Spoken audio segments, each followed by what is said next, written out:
So we've recently passed the 3-month marker, a fourth of the way through the year of support for Modern Warfare 3. And with that, I want to take a bit of a look at a sort of first benchmark of the game here, a longer term review of the game. It's one thing to get our hands on for a few matches or the beta and then talk about the game versus having lived and breathed it for a couple of months now as a main game on the channel, a main game in my sort of arsenal of what I play regularly. So today, I want to take a bit of time to talk about the good, the bad, and where I'm standing on the game at the moment through, again, about a fourth the way through the year here. So as we go along, drop your thoughts, drop a like, and consider subscribing for more Modern Warfare 3, Warzone, and other FPS coverage. I'd love to have you in the community. And of course, make sure to check out the Twitch link down there below and come hang out with us as we get back into streaming here in the swing of things. Love to chat with you guys one-on-one, but anyways, let's get into it. So let's start out with the good, things that I think are objectively positive for what the game has brought to the table. One of the big things that I will always say here, just because I'm a fanatic for them, I'm a big camo guy. I think that camos within Modern Warfare 3 have been done pretty well from how they were brought in, the things you can grind out and be rewarded with, among others. I've said it before, I'll say it forever. In a first-person game, I can see such limited things that are offered cosmetically that outside of camos, I don't really care for much of anything else. Operator uniforms, don't care. I'll use one of the base skins or something that I've had for a while. I'm not changing that stuff up often. Weapon charms, honestly, too small, don't care, but weapon camos, I'm always going to put on my weapon. From the very outset here of this, I love the fact that you could take all camos that you had in Modern Warfare 2, like all 400 to 500 of them, and you could use them on Modern Warfare 3 weapons, on all weapons, save those Modern Warfare 2 masteries. It was awesome, and it gave more value to those things that you earned throughout the year of Modern Warfare 2, gave you more use time out of that. Whereas, say, like that iridescent camo that I get asked about all of the time, if I didn't have the ability to use those camos in Modern Warfare 3, even though I earned them in Modern Warfare 2 on Modern Warfare 2 weapons, I would have gotten that at the start of Season 6 in Modern Warfare 2 because it was a Season 5 ranked reward, and I'll be honest, that's about the time that COD Next, the beta, and the launch was happening, so I played maybe a dozen matches of Modern Warfare 2 that season. I did not care at all. I was like, this game is done to me. I'm already moving over into some playable aspects of Modern Warfare 3, so I don't care. But with iridescent camo and the other ones then from Modern Warfare 2 being transferred into Modern Warfare 3 and applied to every weapon, again, save for those masteries, that was a huge win to me. The camo rewards that we had this year in terms of masteries, I honestly thought were really cool also. Interstellar, Borealis, Bioluminescent, all introduced with Modern Warfare 3.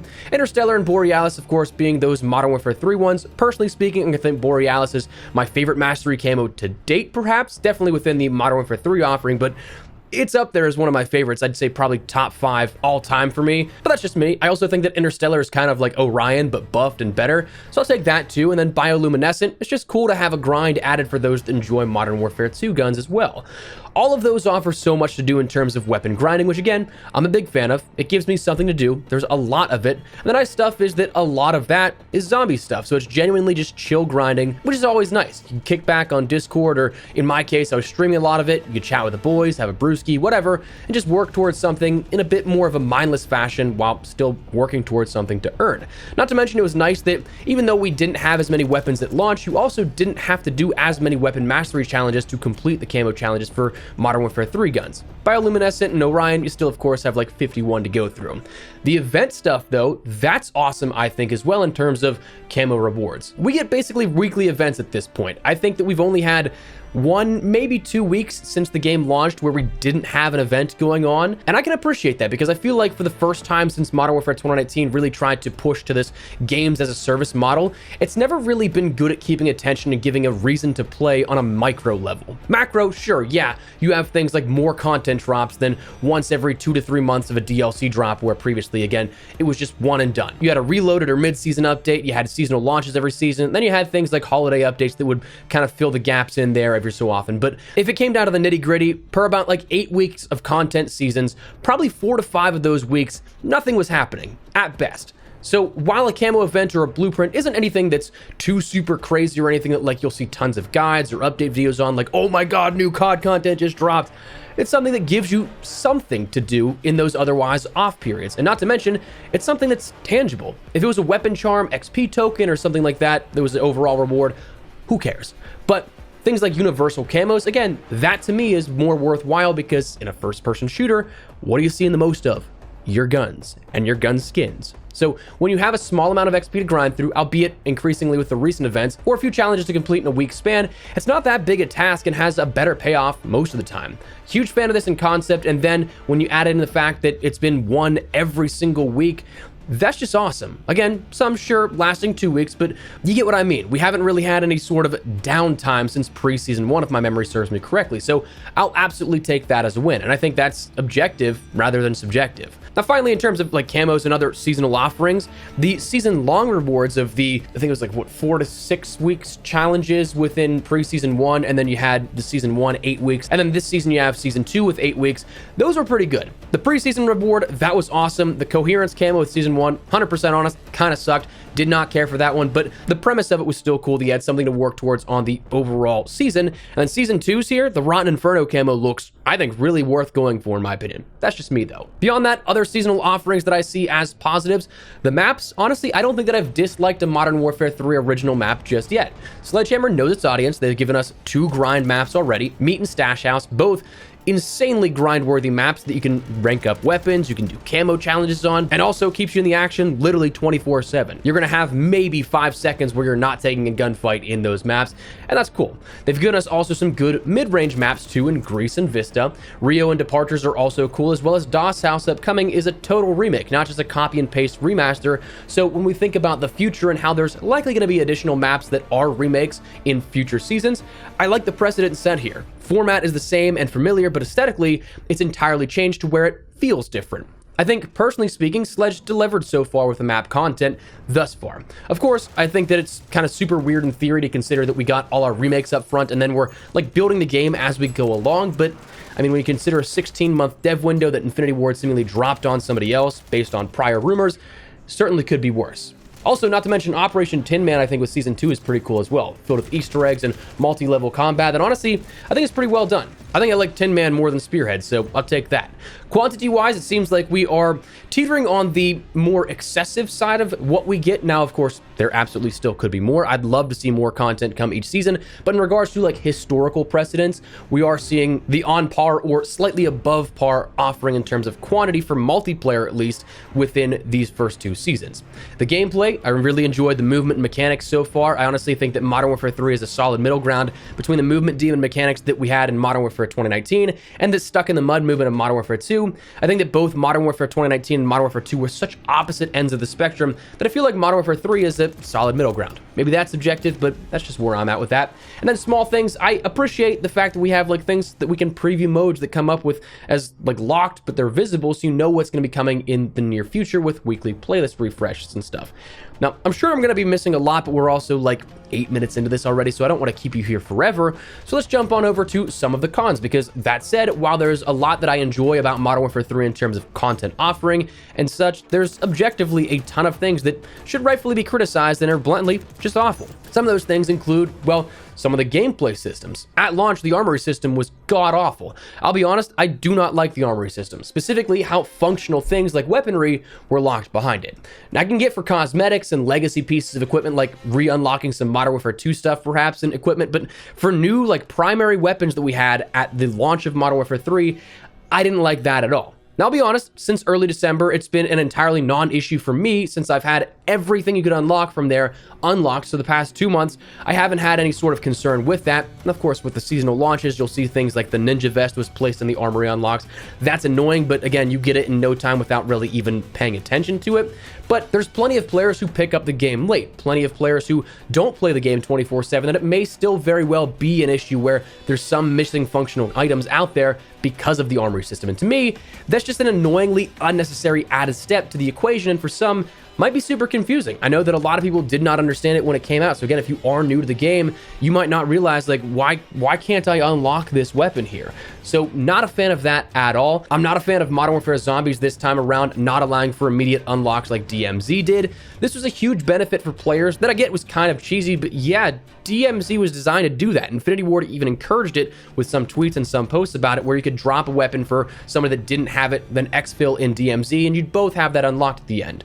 So zombies, though, you can't do it. It's built on the bones of it, but for some reason you can't do that same thing. So I kind of wish that was an ability added in here at this one. There's plenty of things that in the past couple of months have been broken and buggy messes for a little while. Some things broken far too long than they should have been. Season 1 Reloaded really opening up that can of worms, but in regards to like specifics, there's been so many that we could talk about that just want to leave that kind of surface level here at this. Now, another thing that is not good and I think is awful is the lack of support in some areas of the game. This one, predominantly looking at you, zombies. Season 1 was all right for zombies, but with Season 2 getting 0 content at the launch, and in a season that is thematically centered around zombies, is comical to a degree. Like, it'd be funny if it also wasn't sad. For this in particular, there's rumors that it's due in part or entirely due to the fact that it's a shift in primary developer, with rumors now being that High Moon Studios is working primarily on the post-launch content here for Modern Warfare Zombies, as opposed to Treyarch, who are now in full focus mode for the last push for Black Ops Gulf War, which, sure, that makes sense. It just sucks that the byproduct of that is unfortunately meaning that this Frankenstein of a game is just not getting the content that it should be in that area. Now, maybe it's something that now that High Moon has the reins, that they do create content for Season 3 and beyond that could be banger content, but again, that's still just gap window of that transition. It doesn't benefit anybody, especially the players that do really enjoy zombies. Ground War, I also think that I was hoping that through 2 seasons we'd see at least a new Ground War map or area introduced, since I play a ton of Ground War, but you're still only going to be able to see things like Levin Resort, Orlov Military Base, Popov Power, and so that stuff hasn't been adjusted since launch. Gameplay-wise, connection is still very dodgy in some areas. I'd like to see that worked on. I still have a ton of packet bursting issues, unfortunately, depending on whether it's zombies, depending on whether it's multiplayer, but it is something that is absolutely still an issue. Matchmaking is still also painful. I said it before, I think this focus on retention-based matchmaking has murdered the solo play option in COD, especially for higher skilled players. If you're a higher skilled player, I don't even think I'm that great anymore, but like, let's be honest, if you play the game every day for years on end, since World at War, for me, you know the game inside and out. COD is not rocket science. It is very easy to be good at this game, but if you are one of those people that are incredibly good at it, the way the matchmaking works, if you know anything about how to handle gunfights, rotation, spawn management, and so on, if you're one of those players and you have a good shot, chances are you're going to get matched up with 5 of the lower skilled players in that lobby of 12. So you're going to be at a severe disadvantage going against sweat lords against you a lot of the time. So that's something that, again, is just, that's a larger, like, systematic issue at hand that we can break into at a later point, but again, just as a top level surface mention of it, that's where we're at. Subjectively, TTK could be too high depending on how you feel about the game. Personally, I don't have this feeling, but I see it a ton in the comments, and I totally understand where people are coming from. TTK is never going to be one of those things that's perfect for everyone. Honestly, nothing about COD ever will be. There's far too many people playing it now and far too many opinions to consider that if you wanted to please everyone, it's impossible. But I understand the discussion of TTK. It's certainly a departure from Modern Warfare 2, Vanguard, and Modern Warfare 2019 of recent years, and not quite as high as Black Ops, Cold War, and stuff like that, but it's this weird balance that, again, it's just going to be hard to please everybody. Another subjective thing is that it's boring to see the same map pool set from 2009's Modern Warfare 2 with a few maps now. This will become less and less a genuine complaint, I think, the further into the year that we go, because we'll keep getting more original maps on top of this, and with 6 original maps now in the rotation already and more on the way in the future, it's nice that we're finally seeing new content, but the inverse of that normal dev offering, old first, new later, is something that sure is a valid complaint. Totally understand that one.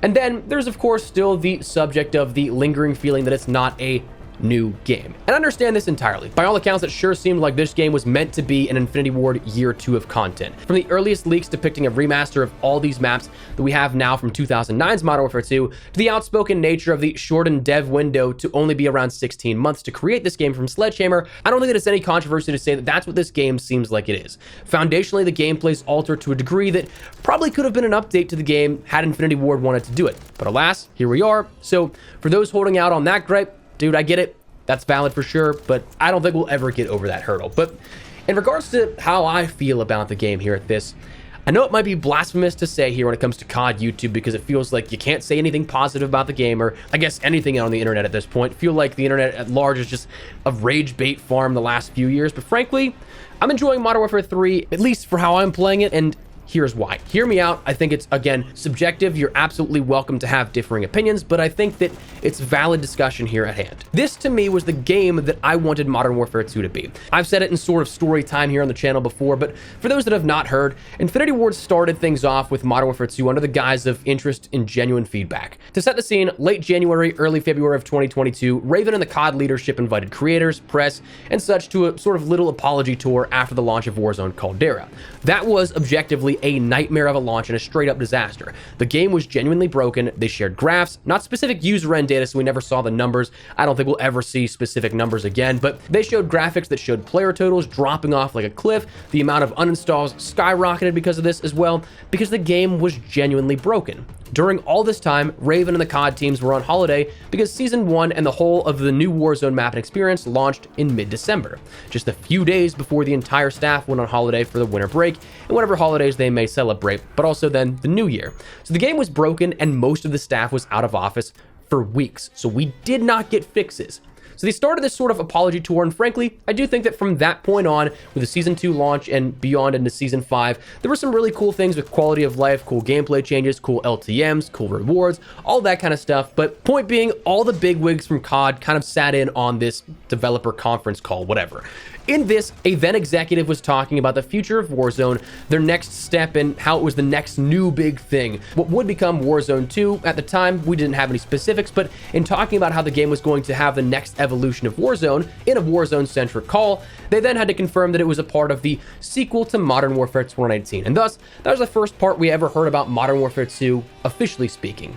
In that call, and for months beyond that, that executive and the team at Infinity Ward have been like, oh yeah, we'd love to hear your thoughts. We'd love to know what we can do to make this game even better than Modern Warfare 2019. We want it to be a game that everybody can love, no matter your skill level, no matter how you play the game. And so, myself, plenty of others that were on that call, constantly were communicating and pitching ideas. And it's not even like super niche things that only content creators or stuff like that would happen. I saw a huge list of what other people have also pitched. They were, at least I thought, well thought out sequences of ideas and feedback, things that I think objectively could have made Modern Warfare 2 a much better game. We did this communication for months, and then we got to COD Next, where our first playable build of the game was available for us and the public to see. And we were dumbfounded because not a single piece of any of that feedback that I had heard was pitched was in that build. Not a single piece. Warzone was even worse. Like, they actively removed things that we talked about were integral and cornerstone items to the Warzone experience. So I guess maybe it's a bit of a personal irritation, but like, one can understand why, right? Like, for months they were like, hey, love it, keep giving us your ideas, no such thing as a bad idea. And then out of nowhere, they're like, LOL, you thought we were serious? Go fuck yourself. Modern Warfare 3 is basically the sum of all the feedback that I personally wanted to see and what I saw a bunch of other people chip in with as well. I know that's not the same for everyone, but for me, that's why I enjoy it. It's essentially the game that I had hoped Modern Warfare 2 was, but then wasn't. The gunplay, the movement refinements, the abundance of camos to earn, the amount of events, which frankly, again, as I mentioned, I'm amazed that we see an event like once a week in this game. Like, truly amazed, because while it's small updates, it's still that sort of thing that's like, hey, if you want to come back each week, here's something for your time. Something we haven't seen in Modern Warfare 2019, Cold War, Vanguard, Modern Warfare 2, anything with the sort of game as a service live model. I'm a fan of the game not taking itself so seriously, controversial, sure. I enjoy the new stuff now as it comes out in terms of maps and such. I enjoy the seasonal long 8-week challenge sets. Actually, I don't know if I'm allowed to talk about this, but I mean, it's been like 5 to 6 years, so I feel like I could. I had been asking for that in particular for years, as long as that 5 to 6 year window. Back like halfway through Black Ops 4, I had someone at upper Activision management reach out and be like, hey, we want to hear your feedback on a few things that you think can make the game better in the future. And I pitched that idea almost to a T of what we have now, because I was like, yo, Fortnite's doing this, that at the point, it was classic Fortnite peak times, and it was a hit with their player base. It makes players' time worthwhile, and it doesn't take too much dev time to add another reward. Then in Modern Warfare 2019, we saw the seasonal prestige system and challenges come in, and I was always like, okay, this probably isn't based off of that pitch, but like, if it was, how in the world did they get it that wrong? But anyways, also in regards to this being the game I wanted Modern Warfare 2 to be, one thing recently I thought about is that, like, I think I really enjoyed this from the beginning because it's the first game that doesn't feel like you're restarting from day one. Like, think about it. Every single year, naturally, it's a new refresh because it's a new game. But when you can use those really cool camos, skins, and such that you had at the end of the year on day one, I think that's cool. I always think that the games kind of hit their stride in terms of cool cosmetics and developers just having fun with things in regards to like lots of content and all that around the season 4 Reloaded or season 5 timeframe each year. But with none of that ever carrying over, it just kind of feels like, okay, well, what's the point? But now it felt like you weren't starting off bare, and I personally liked that. Again, subjective and just my thoughts. Next, I enjoy it because I play in moderation, frankly. While in prior years, I'd play the game legitimately like a job, I feel as now that I'm getting older, I'm starting to take on other business and daily interests, spending more time with people rather than sit at my desk 24/7. So I'm playing less than I was during, like, let's say Black Ops 2 to Modern Warfare 2019, that sort of window where I just know life the game probably to an unhealthy degree. But that genuinely does help. You enjoy the game if you come back and you're like, okay, just it feels more fresh instead of, oh god, I have to play again. What I do play too is also by design. I'll be totally honest with you, I do not care to sweat like crazy anymore, and statistically speaking, I'll still be placed in those sweaty lobbies in 6v6 play, so that's why you'll see me play Ground War a lot, and War. While I absolutely can still keep up, I just don't really feel like doing that a lot of the times every single match. Sometimes I just want to get on and snipe and play around without being double pushed by the slide canceling movement kings. I just don't care enough, man. Like, I'm kind of getting out of that era where I'm like, I gotta prove something to somebody in regards to gameplay. So like, by design, I'm not playing games that are making me sweat it out too much, which is also, again, why I'm enjoying it more than, say, Modern Warfare 2. Also, I haven't burnt myself out on the game to the degree that I have in prior years. Of course, while there is more stuff to do in regards to those weekly and seasonal challenges, those new event challenges and stuff like that, there's more stuff to come back to, obviously, which is nice, but like the overall grinds for the year as a whole, I finished Interstellar in the first 10 days or something like that, and then I waited to do Borealis, finished that, and now I'm doing, again, casually speaking, like bioluminescence, just to give me something to do, something to stream. And so for that, it was one of those things that I still had something to do 3-4 months down the line, and that's not something that I usually have every single year. So to come back and be able to just do something in a chill fashion, because those, as we mentioned, bioluminescent, Borealis, those are the zombie stuff. That's just the chill and relax stuff. That's always still fun too. So it gives me something to do anytime I want to jump on and jump back into it. Now, all that said, of course, there are flaws with the game, but I think a game with 16 months of dev time probably should have had more though. And I'm happy that at least what we have on the multiplayer side of things is where we're at with this. And I think that it's promising, but again, this is a gap year, all things considered. Frankly, I think I'm just to the point where I don't care to interact with things I don't like anymore. I spent all my last year frustrated and annoyed by the decisions the franchise was making. So when they reverted a ton of that, sure, I'm happy, but I'm also I'm not playing as much. I'm not diving into something that makes me frustrated or stressing me out. Like, I'm not stressing myself to make myself play when I don't have something for like a content or a video idea. For that, I've been posting other content. I'm still going to continue to do that here coming up, since we have about 2 weeks still from season 2 Reloaded. And then we'll have another downtime after that where, I don't know, I just don't really care, if that makes sense. After 10 plus years, I'm just kind of exhausted in trying to make the best of what I've got left in the tank, but thankfully I'm finding it easier this year because of what we've talked about. So again, while it might be weird to say, oh yeah, he likes Modern Warfare 3, I mean, that's where I'm at. I genuinely have not enjoyed the last couple of years of COD, and it's been a job, but taking it at a slower pace, it's helped out a lot, I think. So that said, that's where we're gonna wrap it up. A big long review here at this, and maybe people like it, maybe people don't, maybe people agree. I don't know. Whatever. I don't care. Again, just back to it. I don't care. I'm just sharing what I want to. But anyways, that's where we're gonna wrap it up. Let me know your thoughts down below. Drop a like if you enjoy, subscribe to the channel if you guys are new, and I'll see you later. For now though, take care and peace.